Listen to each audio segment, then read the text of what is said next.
मालिक, अजान हो रही है, मैं थोड़ा नमाज पढ़ के आता हूँ। अजान हो रही है तो मैं क्या करूं? मैंने आपकी नमाज का ठेका लेकर रखा हुआ है।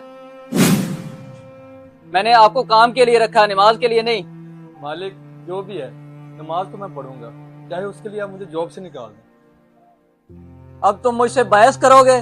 नमाज पढ़ने जाना है तो जाओ, दोबारा मेरी शॉप पे मत आना।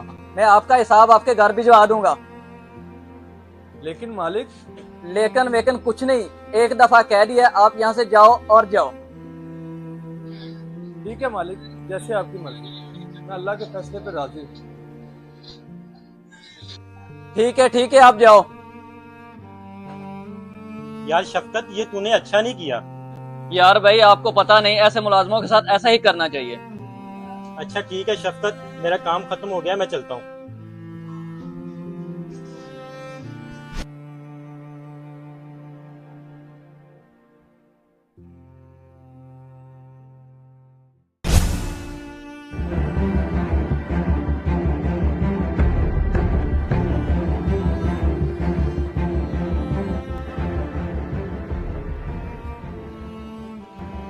यार ये क्या हो गया? 5 दिन से कोई काम ही नहीं है, ऐसा तो मेरा कारोबार बंद हो जाएगा। अरे शफकत, क्या हो गया? बड़ा परेशान लग रहा है और दुकान में रौनक भी नहीं है। भाई आपको क्या बताऊं, 5 दिन से कोई काम ही नहीं, कोई कस्टमर नहीं, तो इस वजह से परेशान हूं मैं। यार भाई, आपको पता है, घर के खर्चे और बिजली के बिल और बच्चों की पढ़ाई के खर्चे, ये सारे यहाँ से पूरे करने होते हैं। यार शफकत, कितने दिन हुए? 5 दिन? हाँ यार, आज 5वां दिन है। तेरे काम में बरकत कैसे रहे? तेरे पास एक ही बरकत था, जो 5 वक्त का नमाजी था, उसे ही तुमने निकाल दिया।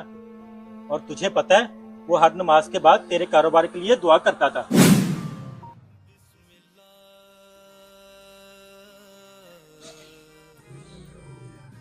या अल्लाह, सबके रिज़्क़ के हलाल में बरकत अता फरमा, और जिनके पास मैं काम करता हूँ, इनके भी रिज़्क़ में बरकत अता फरमा।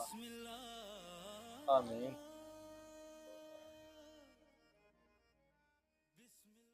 हाँ भाई, आप ठीक कह रहे हो, जब से मैंने उसे निकाला है मेरे काम में कोई बरकत नहीं रही।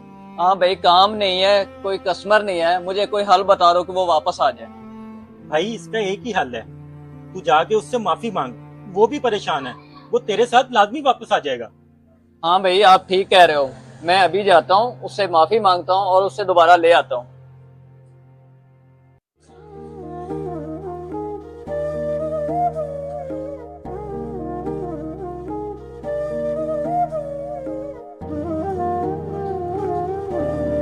बेशक नमाज में ही कारोबार और ज़िंदगी में बरकत है।